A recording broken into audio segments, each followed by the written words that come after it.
कृष्ण भगवान जो बात वो पूरे संसार को समझाना चाहते थे वही बात हमें समझ में आए, कुछ और समझ में ना आए। तो दूसरा जो सेवेंथ श्लोक है उसका अर्थ जो है कि इसमें दुर्योधन कह रहे हैं कि ओ बेस्ट, हे द्विज, सबसे अच्छे द्विज जो कि युद्ध क्षेत्र में सबसे ज्यादा प्रभावशाली हैं और हमारी पूरी सेना के जनरल सेनापति हैं। मैं उन सब का नाम आपसे आपको बताता हूँ। तो हमको पता है कि दुर्योधन जो है वो द्रोणाचार्य से बात कर रहे थे, राइट? तो वो द्रोणाचार्य को द्विज बोल रहे हैं। द्विज का अर्थ क्या होता है? ब्राह्मण। पर किस सेंस में द्विज बोलते हैं? अपने से बड़े के लिए भी वर्ड आया है वैसे ये। हाँ, सीनियर पर्सन। द्विज मतलब होता है जिसका 2 बार जन्म हुआ। अच्छा ऐसा। हाँ, द्विज का अर्थ होता है जिसका 2 बार जन्म हुआ। तो 2 बार जन्म हम कैसे मानते हैं?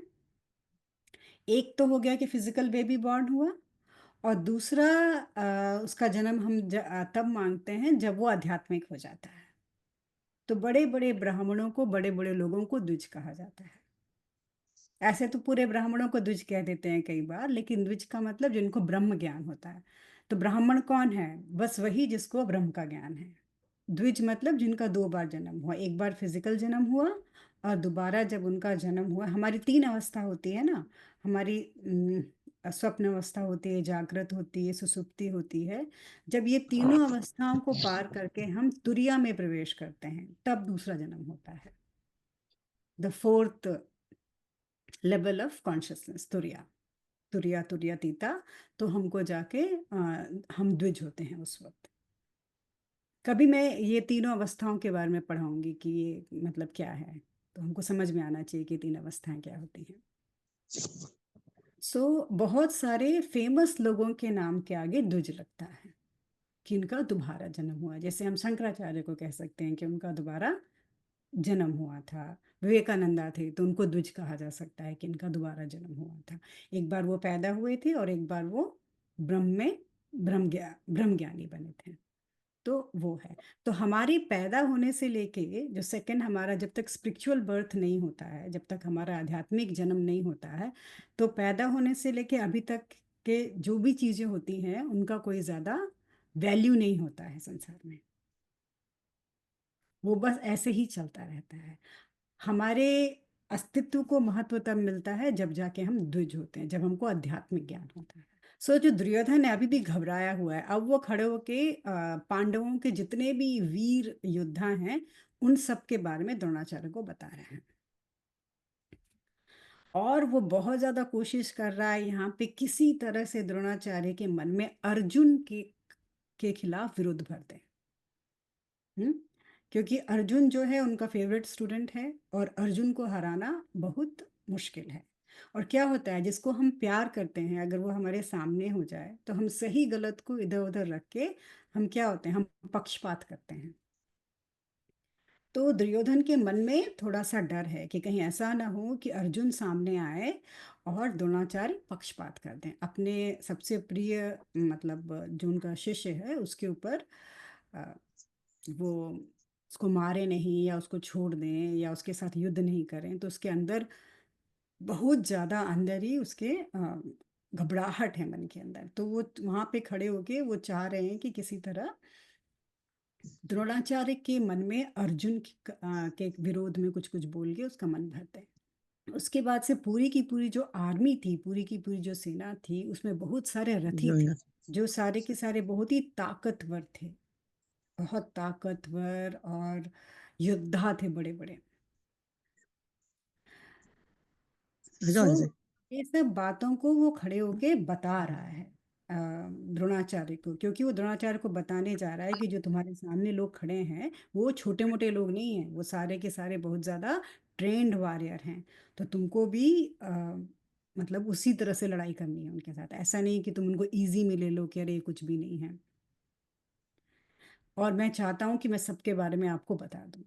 तो यहाँ द्रोणाचार्य अपने दुर्योधन अपने आप को पता नहीं क्या समझ रहा है।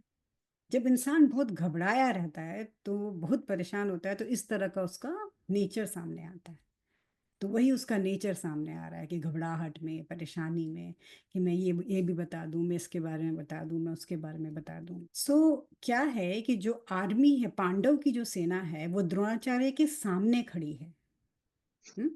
और दुर्योधन उनको बता रहा है, जो सामने वाले लोग हैं वो तो उनको दिख ही रहे हैं, लेकिन तब भी इसके मन में इतनी घबराहट है कि वो बता रहा है कि ये है, वो है, ये है। और जो इनकी अपनी सेना है वो कहाँ है? वो पीछे की तरफ खड़ी है।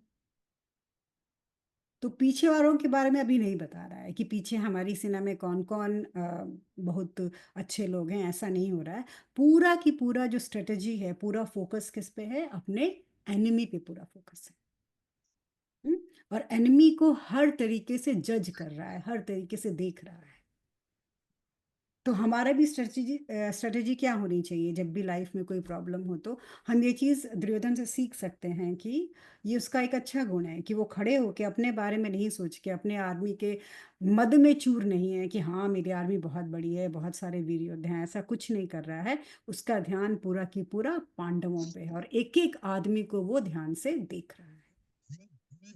ऐसा नहीं है कि दुर्योधन बेवकूफ था, वो भी काफी पढ़ा लिखा था, उनको भी सेम ज्ञान मिला था जो युधिष्ठिर लोगों को मिला था, तो उनको भी पता था। तो वहां पे वो अपना, और वो इतना ध्यान से देखने का मतलब क्या होता है कि हम कोशिश कर रहे हैं कि हमको कोई कमजोरी मिल जाए, कोई कमजोर पॉइंट मिल जाए।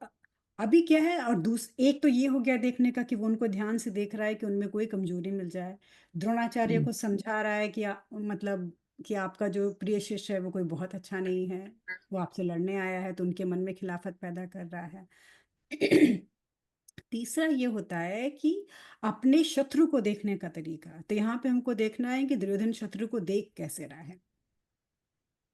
ये अपने शत्रु को जरा भी कमजोर नहीं देख रहा है। इसको दिमाग में है पूरा कि ये जो सामने खड़े हैं ये बहुत ज्यादा मजबूत हैं। कभी भी हमारी कहीं भी कोई भी लड़ाई हो, अपने शत्रु को कभी भी हल्के में नहीं लेना चाहिए। हमको दुर्योधन से यहाँ सीखना चाहिए कि कैसे कुछ भी नेग्लेक्ट नहीं कर रहा है। ऐसा नहीं कि ध्यान नहीं दे रहा है या इंफॉर्मेशन नहीं इकट्ठा कर रहा है। चीज़ों पे ध्यान देना, इंफॉर्मेशन इकट्ठा करना, कितना भी छोटा शत्रु क्यों ना हो। हम्म? शत्रु मतलब ये नहीं है कि हम युद्ध करने जा रहे हैं, उससे लड़ाई कर रहे हैं। शत्रु मतलब ये नहीं है। शत्रु मतलब कौन? जो आपके सामने खड़ा है, जो आपसे बहस कर रहा है। वो परिवार का सदस्य हो सकता है, वो ऑफिस में काम करने वाला आदमी हो सकता है, आपकी मेड हो सकती है, ऐसा लड़ते रहते हो मेड से इंडिया में वो हो सकती है, मतलब कुछ भी हो सकता है, या कोई फ्रेंड हो सकता है। कोई फ्रेंड ही आपके ऊपर प्रहार कर रहा हो, तो आपको उसके बारे में पूरी जानकारी होनी चाहिए। उसकी छोटी से छोटी बात आपको पता होनी चाहिए, क्योंकि वो राजा था। दुर्योधन क्या था? राजा था। हाँ, क्योंकि धृतराष्ट्र तो अंधे थे, तो वो तो राज्यकाज चलाते नहीं थे। तो दुर्योधन को कई बार गीता में राजा दुर्योधन कहा गया है। तो वो राजा था, वो राजकाज चलाता था, तो उसको सिखाया गया था कि चीजों को बारीकी से कैसे देखना है। चीजों को बारीकी से, तो वो बारीकी से देख रहा है पूरी आर्मी को। ये बहुत अच्छा पॉइंट है दुर्योधन का। हम सबको ये चीज सीखनी चाहिए कि किसी चीज को भी हल्के में नहीं लेना चाहिए। जैसे बच्चे ही घर में अगर हमसे बहस कर रहे हैं, तो उनकी बहस को भी हल्के से नहीं लेना चाहिए। उसको भी ध्यान से देखना चाहिए कि कहाँ से सीख के आ रहे हैं, कौन ये बुद्धि दे रहा है। क्या कारण है कि ये ऐसे बात कर रहे हैं हमसे, और इनकी गहराई कितनी है, कितनी गहराई तक है ये, मतलब हर चीज को ध्यान देना चाहिए, परिवार में भी और बाहर में भी। तो पूरा पूरा जीवन क्या है? युद्ध ही तो है ना पूरा जीवन। पूरे टाइम हम लड़ाई ही तो कर रहे होते हैं ना। तो हमको बहुत ही अच्छे से देखना आना चाहिए चीजों को, और किसी भी चीज को ऊपर से कैसा दिख रहा है उसके ऊपर नहीं जाना चाहिए। हम्म? दिखता कुछ और है और होता कुछ और है।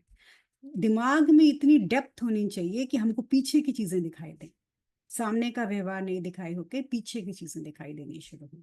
वो धीरे धीरे प्रैक्टिस करने से आ जाता है। दूसरे तरह से देखें तो दुर्योधन जो था, बहुत ज्यादा डरा हुआ था। इतनी बड़ी विशाल सेना थी उसके पास, उसकी सेना पांडवों से काफी बड़ी थी, बहुत सारे बड़े बड़े योद्धा थे, पर तब भी दुर्योधन को ये पता था कि वो धर्म पथ पे नहीं है। हम्म, वो सही नहीं कर रहा है, इसलिए उसके अंदर जो है थोड़ा सा डर था, उसके अंदर भय था। हमें कोई भी संसार में बाहर से डरा नहीं सकता है। अगर हमको पता हो कि हम गलत कर रहे हैं, हम खुद से ही डरेंगे बहुत ज्यादा। हम्म? खुद से ही हमको ग्लानि होगी कि हमसे गलती हो गई, हमसे गलती हो गई। और हमें कब समझ में आता है कि हमसे गलती हो गई और हम डर रहे हैं? कब समझ में आता है? जब हमको अपने विचार पढ़ने आते हैं तरीके से। हमको गुस्सा आ जाता है, हम चिल्लाना शुरू कर देते हैं। अगर हमको डर है, हमको क्रोध है, हमको भय है, एंजाइटी है, हम क्या कर रहे हैं? हम चिल्लाते हैं बस। अगर हम ना चिल्लाएं, हम्म, और देखें अपने ही विचारों को, अगर ध्यान से देखना शुरू करें, तो हमको समझ में आ जाएगा इसका कारण क्या है। उसी तरह दुर्योधन जो है, वो उसको उसके अंदर भय है, लेकिन वो अपने भय को समझ रहा है। उसको समझ में आ रहा है कि मैंने सही काम नहीं किया है, मैं धर्म के पथ पे नहीं हूं, मैं कृष्णा के साथ नहीं हूं, तो कुछ ना कुछ तो मेरी हानि होगी ही होगी। यहाँ तक कि जितने भी मतलब संसार में जीव हैं, जितने भी पेड़ पौधे हैं, जानवर हैं, हम मनुष्य हैं, सबका जीवन इसी तरह का होता है। सबका जीवन में सिन होता है, पाप हम करते रहते हैं। लेकिन जब हम अपने ही किए द्वारा गलतियों को, पाप को सही तरीके से समझते हैं और धर्म के आधार पर चलना शुरू करते हैं, हर तरह का भय और एंजाइटी पूरी की पूरी खत्म हो जाती है। तुम अपने आप में ही देखो कैसे होता है।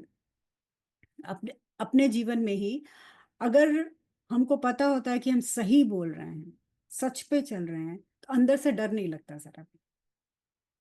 हम्म? और तब एक ऐसी स्ट्रांगनेस आती है अंदर से कि ठीक है, कोई मेरा साथ नहीं दे रहा है तो मत दे, मुझे पता है कि मैं सत्य पे हूँ और सही रास्ते पे। हम्म? वहीं पे अगर हमने कहीं झगड़ा शुरू कराया हो, इधर की बात उधर की हो, किसी का अपमान किया हो, किसी का नुकसान किया हो, हम ऊपर से चाहे कितना भी चिल्लाएं और दिखाएं कि हम पावरफुल हैं, अंदर से हम टूट रहे होते हैं, अंदर से हम घबरा रहे होते हैं।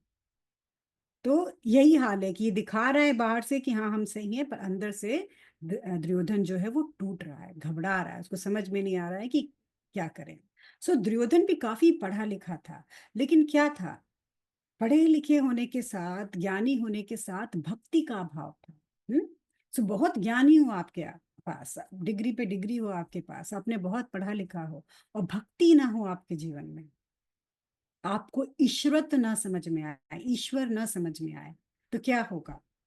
वो ज्ञान जो है वो आपको एरोगेंट बना देगा। तो दुर्योधन यहाँ क्या था? एरोगेंट था। नॉलेज है, सब पढ़ाया लिखाया गया है, चीजें सारी समझ में आती, एरोगेंस बहुत ज्यादा है। क्योंकि भक्ति नहीं होने से आप में नम्रता नहीं आती, आप हम्बल नहीं होते। हम्बल होना, नर्म होना बहुत ज्यादा जरूरी है। अर्जुन में क्या था? जब अर्जुन के कैरेक्टर को हम देखेंगे, तो देखेंगे कि अर्जुन बहुत नर्म था, बहुत हम्बल था, वो सीखने को तैयार था। और दुर्योधन वहां पे एरोगेंट था। दोनों को एक ही नॉलेज दी गई है, एक ही टीचर्स ने पढ़ाया है। हाँ, कृष्णा अगर पांडवों के कजन थे, तो कृष्णा दुर्योधन के भी तो कजन थे। हम्म। हम्म। एक ही राजमहल में सब रहते थे, वहीं पे कृष्णा भी आके रहते थे। क्यों पांडवों से उनकी इतनी दोस्ती हो गई, क्यों कौरवों से नहीं हो पाई? दुर्योधन का एरोगेंस। And, उसका एरोगेंस, उसका घमंड जो था, उसने उसको कभी कृष्ण के पास जाने ही नहीं दी। हम्म। अब हम सब भक्ति करते हैं, हम सब पूजा करते हैं, जाप करते हैं, सब कुछ करते हैं, क्या अपने आप को देख सकते हैं हम कितना एरोगेंट हैं? अगर हम एरोगेंट हैं, भगवान के पास कैसे जाएंगे? भगवान वहीं सामने खड़े रहेंगे और हमको दिखेंगे नहीं, उनका महत्व हमको समझ में नहीं आएगा। क्योंकि एरोगेंस कौन देता है? माया, इल्यूजन। आंख के आगे एरोगेंस डाल देती है कि आप अपने में ही मदमस्त होके नाचते रहो। सो कितना भी मटेरियल पावर होने के बाद, मतलब कितना भी सांसारिक ताकत होने के बाद, सब कुछ था दुर्योधन के पास, किसी चीज की कमी नहीं थी, लेकिन तब भी अंदर से वो एकदम गरीब था, घबराया था, डरा हुआ था। हम्म?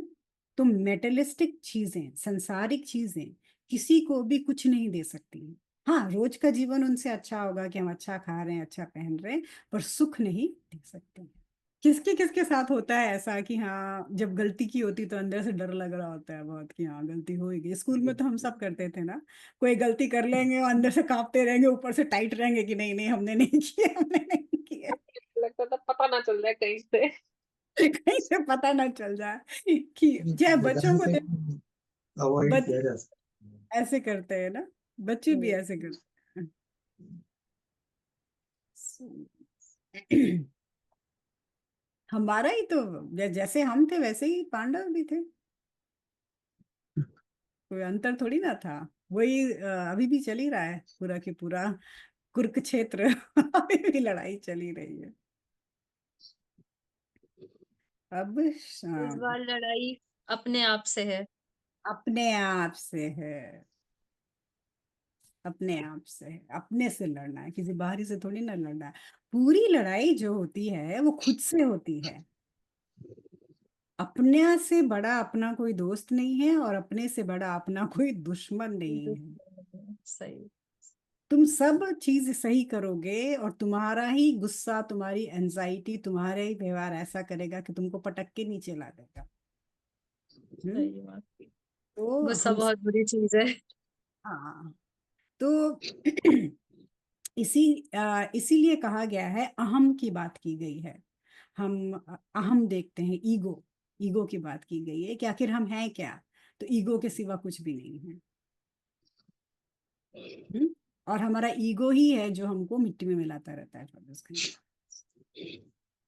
ये भी बहुत बड़ा टॉपिक है, क्योंकि इसमें फिर क्वेश्चंस आते हैं कि ईगो नहीं रहेगा तो हम जिएंगे कैसे, काम कैसे करेंगे, क्या कैसे, बहुत सारे इसमें भी क्वेश्चंस आते हैं। कभी विल डिस्कस अबाउट दिस कि ईगो क्या होता है। अब जो है जो 8वें श्लोक में जो दुर्योधन है, अब पीछे की तरफ घूम के अपने टीम को देख रहा है। तो बोल रहा है कि आप खुद, द्रोणाचार्य से बात कर रहा है तो कह रहा है आप खुद, भीष्म, भीष्म पितामह, कर्ण, कृपाचार्य, हमेशा ही लड़ाई में आप लोग जीते हो।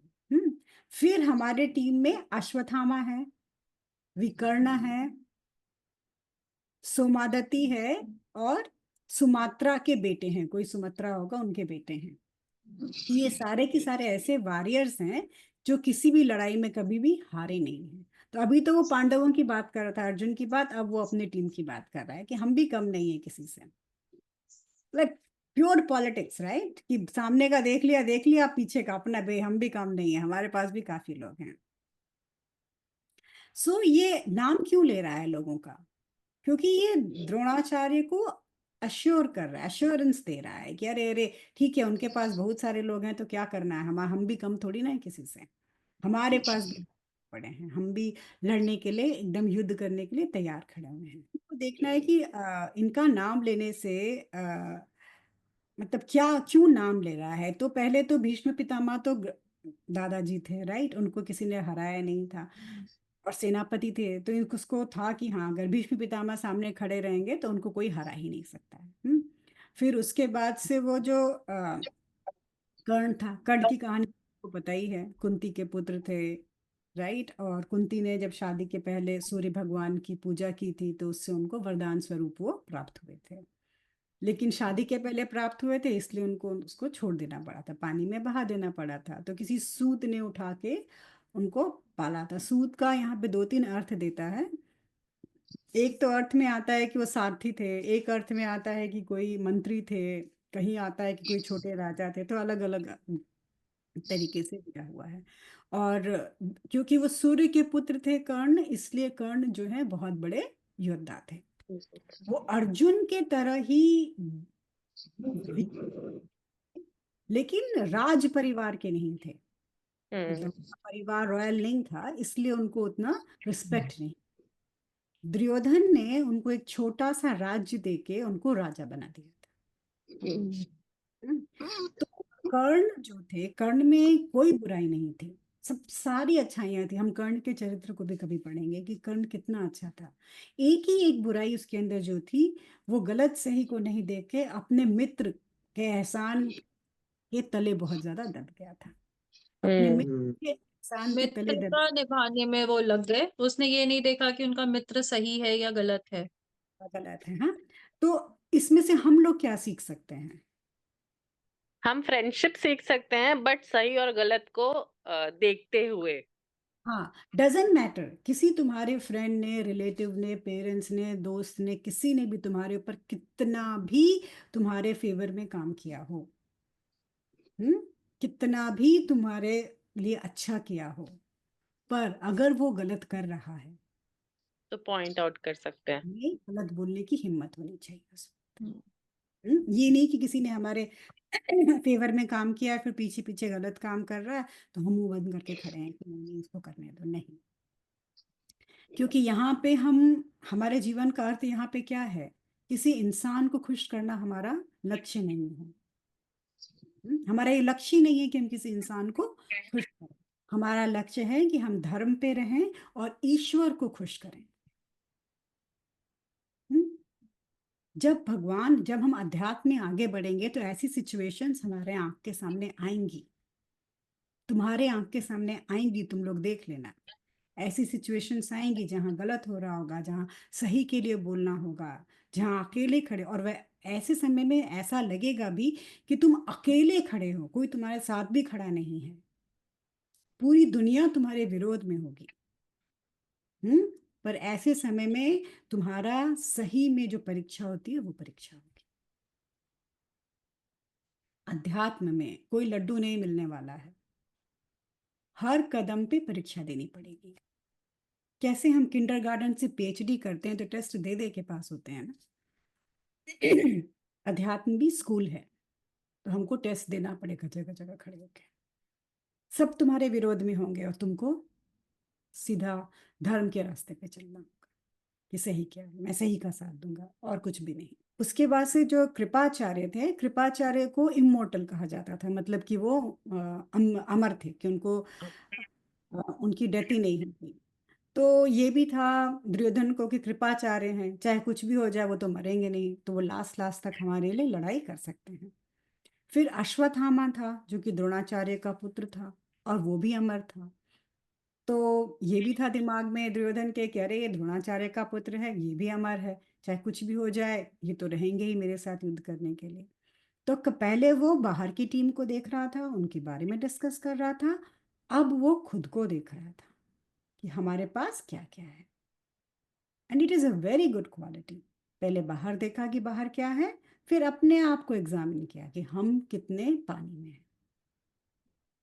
ज्यादातर क्या होता है, जब भी हम ऐसे युद्ध की स्थिति में आते हैं, क्या होता है, हम सोचते ही नहीं है, हमारा ईगो इतना हाई हो जाता है उस वक्त, ईगो इतना हाई हो जाता है कि हमको लगता है कि हम द बेस्ट हैं, हमें तो कोई नीचे लेके आ ही नहीं सकता। हमारे पास जो चीजें भी हैं वो सबसे अच्छी हैं। पर दुर्योधन ऐसा नहीं है, उसने उधर भी देखा, उसने खुद को भी देखा। जब अपनी टीम को देखा और देखा कि इतने सारे योद्धा खड़े हैं, तो थोड़ा सा वो कंफर्टेबल हो। जब अपने आप को देखो और लगेगा कि नहीं नहीं हम सही हैं, तो अंदर से कंफर्ट आता है ना, थोड़ा भय भी कम हुआ, थोड़ा डर भी कम लगा। और सोचो द्रोणाचार्य क्या कर रहे होंगे, द्रोणाचार्य खड़े होकर मुस्कुरा रहे होंगे, क्योंकि वो दुर्योधन की बुद्धि को समझ रहे थे। ये घबराहट में कभी उधर की बात कर रहा है, कभी इधर की बात कर रहा है। और वो मुस्कुरा रहे होंगे कि हाँ ठीक है। अंदर से तो द्रोणाचार्य को भी ये बात पता होगी कि जो कृष्ण के साथ है वही जीतेगा, जहाँ धर्म है वहीं विजय होगी, जहाँ धर्म नहीं है वहाँ विजय नहीं होगी। चाहे आप कितनी बड़ी भी सेना लेके चले आओ, तो आपकी विजय नहीं होने वाली है। यहाँ पे हम अगर दुर्योधन के चरित्र को देखें, तो दुर्योधन के मन को अलग कर दो, उसके बॉडी को अलग कर दो। इमेजिन करो कि मन अलग है और उसका बॉडी अलग है। मन की इमेज क्या है बताओ, मन में क्या चल रहा है उसके? डरा हुआ है। हम्म उसको पता है अधर्म के रास्ते पे है, वो गलत है। तो ये मन की हालत हो गई। हाँ, तो ये इसको हम मन की हालत को हम क्या कहते हैं? इनर इमेज कहते हैं, कि आपकी इनर इमेज ऐसी है। हम्म, अब बाहर से कैसा दिख रहा है? वो शो क्या कर रहा है लोगों को? बहुत स्ट्रॉन्ग इमेज अपनी दिखा रहा है कि मैं हाँ, राजा हूँ, मैं बलवान हूँ, मेरे पास इतनी सेना है, मेरे गुरु हैं और सब मेरे परिवार के बड़े सब मेरे साथ हैं। सो ये हमको दिखा रहा है कि उसे किसी से कोई डर वर नहीं लग रहा है, मैं तो राजा हूँ, मैं तो लड़ने के लिए खड़ा हूँ। तो हाँ, एक आदमी के अंदर उसका इनर इमेज और आउटर इमेज हम देख रहे हैं। क्या हम सब लोग ऐसे नहीं हैं? अंदर कुछ और बाहर कुछ। हम्म? अब देखो, युद्ध कहाँ चल रहा है? कॉन्फ्लिक्ट कहाँ है? हमारे खुद के अंदर चल हमारे अंदर है, हमारे हाँ, मन में। कोई महाभारत बाहर नहीं चल रहा, सारा महाभारत अंदर चल रहा है। कॉन्फ्लिक्ट हमारे अंदर है, हम एक नहीं हैं। अध्यात्म का काम क्या होता है? एक हो जाना। मन और शरीर दोनों एक हो जाएंगे, दोनों एक ही जैसे रहेंगे।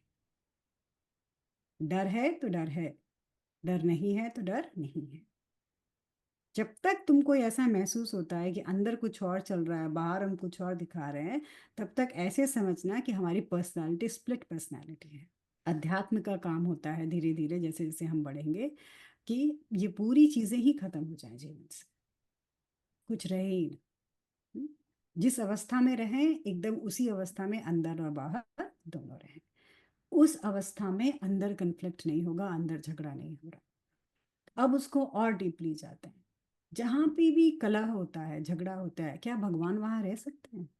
हम हमेशा ये चीज भूल जाते हैं कि उस ईश्वर को सब कुछ नजर आता है। भगवान हमको, वो ब्रह्म हमको हमेशा देख रहा होता है। इसीलिए मन में कुछ हो, जबान पे कुछ कहता है। सो अब श्लोका 9th। सो श्लोका 9th का जो अर्थ है, फिर दुर्योधन यही बात कर रहा है कि जितने भी बड़े बड़े वीर हैं वो युद्ध में सारे के सारे ट्रेंड हैं, सबके साथ पास बहुत अच्छे अच्छे वेपन्स हैं, लाइक बहुत अच्छे अच्छे जो भी उनके अस्त्र शस्त्र हैं, और वो सारे की सारे मेरे लिए अपनी जान देने को तैयार है। मतलब वो एक बार भी नहीं सोचेंगे उनको अगर मेरे लिए अपनी जान देनी होगी। अब देखो, अब इस बात को बहुत ध्यान से देखना है। अब यहाँ पे क्या है? इस श्लोका में कह रहा है कि वो सारे लोग मेरे लिए अपनी जान देने को तैयार हैं। हम्म? तो हम देख सकते हैं कि इस श्लोका के शुरू में ही दुर्योधन जो कह रहा है कि लोग मर जाएंगे, लोग जान देने को तैयार हैं मेरे लिए। सो दुर्योधन इतना पावरफुल होने के बाद भी, इतना कुछ होने के बाद भी, जो अधर्मा है दुर्योधन के अंदर, वो अधर्मा उसको जीने की तरफ नहीं लेके जा रहा है, उसको मौत की तरफ लेके जा रहा है। समझ में आया? अगर धार्मिक होता तो क्या होता भाव, कि ठीक है भगवान की दया से हम जी जाएंगे। पर अधर्म होने से भाव क्या हो गया यहाँ पे? भाव ये हो गया कि मेरे जो लोग हैं वो मेरे लिए मरने को तैयार हैं। जबकि कभी भी आर्मी अगर लड़ाई के लिए बाहर जाती है, इंडियन आर्मी कोई भी आर्मी, तो हमेशा कहते हैं कि जिंदा बच के वापस आना, तुम लड़ने जा रहे हो, जान देने नहीं जा रहे। तो दुर्योधन यहीं पे हार गया है कि वो पहले ही से ये बात कह रहा है कि नहीं नहीं, सब मेरे लिए जान देने को तैयार है। अब हम लोग भी कई बार ये बात कहते हैं ना कि अरे वो हमारे इतने अच्छे हैं, हमको इतना मानते हैं, हमारे लिए जान दे सकते हैं। हम लोग कहते हैं ना ये बात, ये लाइन हमारे डायलॉग से निकल जानी चाहिए। जहां भी मौत की बात आ गई, इसका मतलब कि हमने पहले ही हार स्वीकार कर ली है। हम कृष्ण के साथ नहीं है, हमने मान लिया है कि हम तो मर ही जाएंगे। बहुत ज्यादा मौत की बात करना भी बहुत बड़ा ईगो होता है। बहुत पैसा होना, बहुत अच्छे से रहना, बहुत एरोगेंट होना ईगो है। बहुत अपने आप को नीचे समझना, दीनहीन भाव में रहना, ये भी बहुत बड़ा ईगो होता है। धीरे धीरे बात समझ में आएगी कि क्या है। सो हम देख सकते हैं कि दुर्योधन कितना ज्यादा अंदर से डिस्टर्ब है। उसको सही में पता नहीं कि क्या होने वाला है। उसके जो पैर हैं वो जमीन पे सही तरीके से नहीं है, उसको घबराहट इतनी ज्यादा है कि उसको लग रहा है कि ठीक है ये सारे लोग हैं, चाहे कुछ भी हो ये मेरे लिए तो जान तो अपनी दे ही देंगे। इतना सारा उसके अंदर इस तरह के विचार क्यों आ रहे हैं? क्योंकि वो अंदर से उसको पता है कि देयर इज समथिंग मिसिंग, कोई तो चीज है जो नहीं है। वो अपने आप को कंप्लीट, अपने आप को पूर्ण महसूस नहीं कर रहा है, इसीलिए उसको अंदर से ऐसा है कि कुछ तो मिस हो रहा है। कई बार ऐसा होता है कि तुमको ऐसा फील होता है कि तुम जीत रहे हो, और तुम जीत गए भी किसी युद्ध में। कई बार जीतने के बाद भी हमको ऐसा लगता है कि हम हार गए, क्योंकि अगर हम सही पॉइंट्स पे, सत्य पे नहीं जीते होते हैं, जीतने के बाद भी, सामने वाले को तोड़ने के बाद भी, दबाने के बाद भी हमको अंदर से ऐसा महसूस होता है कि अरे जीतने के बाद भी हम खुश नहीं हैं। दुर्योधन ऐसी उटपटांग स्थिति में है कि उसको समझ में ही नहीं आ रहा है कि वो जीतेगा नहीं जीतेगा, और जीतेगा भी तो वो खुश नहीं होगा। अब हमको देखना है कि दुर्योधन ने अच्छा मैनेजर था, तो उसने सब कुछ मैनेज बहुत अच्छे से किया है। जितने दिन तक ये लोग अज्ञातवास में थे उसने अपनी प्रजा की सेवा की है, लोगों से दोस्ती बढ़ाई है, तो उसके पास सब कुछ है। उसके बाद भी इतना अनश्योर क्यों है? श्योरिटी क्यों नहीं है उसके अंदर? उसको सामने दिख रहा है कि सामने की जो सेना है वो इंफीरियर है नंबर्स में, मतलब वो, उनके पास उतने सैनिक नहीं है। उसके बाद भी इसके अंदर घबराहट है, उसके बाद भी ये नहीं सोच पा रहा है कि हाँ मैं सही हूँ। अब ये खड़ा भी है सामने, लोगों को दिखा रहा है कि मैं बहुत ज्यादा मजबूत हूँ। आउटर इमेज क्या है इसकी? कि मैं राजा हूँ, मजबूत हूँ, लड़ाई करने के लिए आया हूँ। इनर इमेज क्या हो गई? कि अंदर से हिल रहा है, घबराहट के मारे इतना हिल रहा है, कभी कुछ बोल रहा है, कभी कुछ बोल रहा है। सो हम यहाँ पे देख सकते हैं कि कितना भी मजबूत इंसान हो, बाहर से दिखने वाला कितना भी, कोई भी मजबूत इंसान हो, अगर वो धर्म के पथ पे नहीं है, वो कृष्ण के साथ नहीं है, तो अंदर से वो एक सूखे पत्ते की तरह कांप रहा होगा। ये चीज हम यहाँ अर्जुन, दुर्योधन में देख सकते हैं। क्या होता है कि अपनी पूरी बात को वो अपनी बात को बता रहा है, हाँ, अपनी बात के साथ खड़ा है। बहुत सारे आर्ग्यूमेंट दिए हैं उसने इस युद्ध के लिए, अपनी बात को मनवाने के लिए, लेकिन उसके बाद भी उसको अंदर ही अंदर समझ में आता है कि उसके अंदर ही अंदर कोई एक होल है, एक गड्ढा है, एक खालीपन है उसके अंदर। उस खालीपन के अंदर वो धंसता जा रहा है, धंसता जा रहा है।